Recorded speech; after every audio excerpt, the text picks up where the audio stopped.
एक गांव में छिल्लाराम नाम का एक बड़ा धूर्त ठग रहता था। नजदीक ही के एक दूसरे गांव में एक और ठग रहता था जिसका नाम था कपटी राम। दोनों लोगों को ठगने में एक दूसरे से बढ़कर थे। संयोगवश ये दोनों एक दिन किसी जगह मिले। इससे पहले इन दोनों में कोई जान पहचान न थी, लेकिन एक ही थैली के चट्टे बट्टे थे ना, इसलिए मिलते ही दोनों एक दूसरे को बड़े प्रेम से मामा कहने लगे। लेकिन असल बात तो यह थी कि दोनों अपने मन में एक दूसरे को धोखा देने की सोच रहे थे। छिल्लाराम ने कपटी राम को न्योता देते हुए कहा, आज रात हमारे यहाँ तुम्हारी दावत है, जरूर आना। छिल्लाराम ने उस रात को अपने घर अच्छे अच्छे पकवान बनवाए और कहीं से चुरा कर लाई हुई एक सोने की थाली में मेहमान के लिए खाना परोसवाया। खाना खाते खाते कपटी राम ने जो थाली की ओर देखा तो उसकी आंखें चौंधिया गईं। उसने तुरंत मन में ठान लिया कि किसी न किसी तरह इस थाली को उड़ाना ही चाहिए। इधर छिल्लाराम क्या कुछ कम था, वह मेहमान को जबरदस्ती हंस हंस कर खिला रहा था ताकि उसे खाना खाते ही गहरी नींद आ जाए और वह आसानी से उसकी जेब मार ले। कपटी राम खाना खाने के बाद नींद का बहाना करके लेट गया। छिल्लाराम ने सोचा, बस यही मौका है। उठकर कपटी राम की कमर में हाथ डालकर टटोला, पर रुपये की थैली का कहीं पता न चला। बेचारा हार गया और जाकर सो गया। सोते ही कपटी राम उठा और उसके संदूक का ताला तोड़कर सोने की थाली निकाल ली। फिर उसे अपने तकिए के नीचे रखकर आराम से सो गया। थोड़ी देर में छिल्लाराम की आंख अचानक खुल गई तो उसकी नजर सबसे पहले संदूक पर पड़ी। टूटा ताला देखते ही वह सब कुछ ताड़ गया। वह दबे पांव उठा और कपटी राम के बिस्तर के नीचे टटोल कर देखने लगा। आखिर उसे तकिए के नीचे अपनी सोने की थाली मिल गई। उसने धीरे धीरे बड़ी सफाई से थाली निकाल ली। फिर उसे एक छीके पर रखकर उसमें पानी भर दिया और अपनी चारपाई उस छीके के नीचे डालकर सो गया। छिल्लाराम ने सोचा, अगर कोई थाली पर हाथ लगाएगा तो पानी मुझ पर छिटकेगा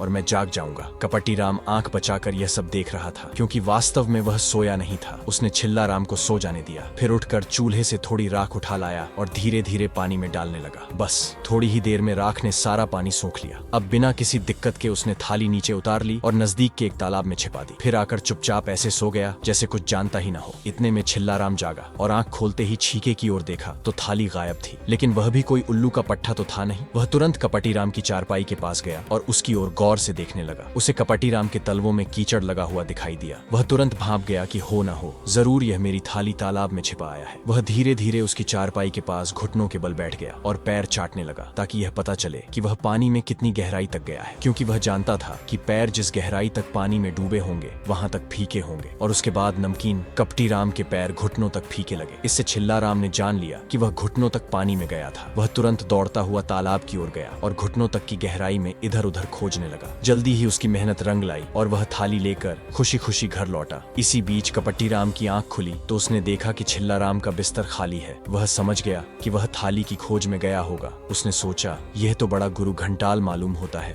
भला तो इसी में है कि दुश्मनी छोड़कर मैं इसे अपना साझीदार बना लूं। छिल्लाराम दरवाजे पर आया तो कपटी राम उसके सामने जाकर बोला, मामा, अब तक मैं तुम्हें बुद्धू समझ रहा था, लेकिन तुम तो बड़े घाघ निकले। आओ आज से हम दोनों दोस्ती कर लें। आगे से हम दोनों साझे में काम करें तो खूब कमाई होगी। जो कुछ मिलेगा दोनों आधा आधा बांट लेंगे। इस बात पर छिल्लाराम भी राजी हो गया। एक दिन एक शुभ घड़ी में दोनों दोस्त चोरी करने चले। राह में कपटी राम ने छिल्लाराम से कहा, देखो मामा, मैंने सुना है कि हमारे गांव का लाला दयाराम मर गया है। हम लाला के भाई और उसकी पत्नी के पास जाकर कहेंगे कि लाला जी ने हमसे 1000 रुपया उधार लिया था और चुकाया नहीं था। वे तो अचानक मर गए, इसलिए अब आप हमारा रुपया चुका दीजिए। लेकिन इसमें एक दिक्कत है, वे लोग जब पूछेंगे कि तुम्हारी बात का सबूत क्या है तो हम क्या जवाब देंगे? वह जवाब भी तुम ही सोच निकालो ना। छिल्लाराम ने कहा, अच्छा तो सुनो, जहाँ लाला जी की चिता जलाई गई थी वहीं एक गड्ढा खोदकर मैं तुम्हें गाड़ दूंगा। डरो मत, सांस लेने के लिए एक छोटा सा छेद छोड़ दूंगा। फिर मैं लाला जी के भाई और उनकी पत्नी के पास जाकर रुपया मांगूंगा। जब वे सबूत मांगेंगे तो कहूंगा, आइए जहाँ लाला जी को जलाया गया था वहाँ जाकर पुकारता हूँ। अगर वे हामी भरते हैं तो आप मेरा रुपया दीजिएगा, नहीं तो नहीं। हाँ, जब मैं उन्हें यहाँ ले आऊंगा और लाला जी का नाम लेकर पुकारूंगा तो तुम्हें जवाब देना होगा। मैं तुमसे पूछूंगा कि तुमने मुझसे 1000 रुपया उधार लिया था कि नहीं, तब तुम हामी भर देना। अगर हमारी चाल चल गई तो दोनों आधा आधा बांट लेंगे। दोनों कपटी और छल्लियाराम राजी हो गए। अपनी होशियारी पर फूले न समाये। छल्लियाराम को गड्ढे में छिपाकर कपट्टी राम लाला जी के घर गया। जैसा सोचा था वही हुआ। लाला जी के भाई ने कहा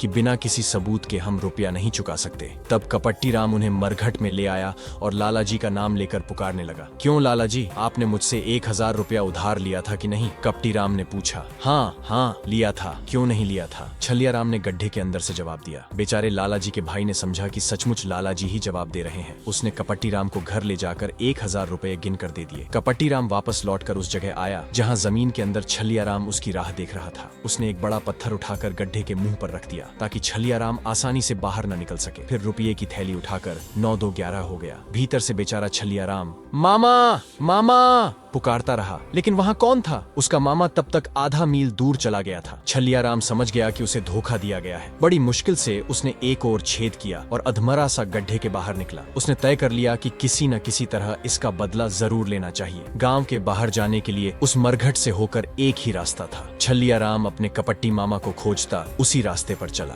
1000 रुपए की थैली को बहुत दूर तक अकेले ढोले जाना आसान काम नहीं था। इसीलिए कपटी राम ने एक बैल भाड़े पर लिया और रुपयों की थैली उस पर लाद कर खुशी खुशी चल पड़ा। छलियाराम ने बहुत दूर से कपटी राम को देख लिया। वह सोचने लगा किस सूरत से इसे मजा चखाया जाए। इतने में उसे एक घर के बाहर बरामदे में एक जोड़ा चप्पल रखा हुआ दिखाई दिया। उसने जल्दी से उसे उठा लिया और बेतहाशा दौड़ता हुआ कपटी राम से भी आगे निकल गया। आगे जाकर उसने एक चप्पल रास्ते में गिरा दिया। फिर वहां से थोड़ी दूर और आगे जाकर उसने दूसरा चप्पल भी गिरा दिया और खुद पास ही एक खेत में छिपकर तमाशा देखने लगा। चंद मिनटों में कपटी राम बैल को हाँकता हुआ वहां पहुंचा तो उसकी नजर उस चप्पल पर पड़ी। चप्पल नया था, लेकिन उसने सोचा एक चप्पल लेकर क्या करूंगा। यह सोचकर उसने उस चप्पल को छुआ तक नहीं, लेकिन थोड़ी दूर आगे जाने पर उसे दूसरा चप्पल भी दिखाई दिया। तब यह पछताने लगा, अरे मुझे वह चप्पल उठा लेना चाहिए था, लेकिन मैंने सोचा एक चप्पल लेकर क्या करूं। अच्छा, अब भी कुछ बिगड़ा नहीं है, बैल को इस पेड़ से बांध दूंगा और दौड़कर दूसरा चप्पल उठा लाऊंगा।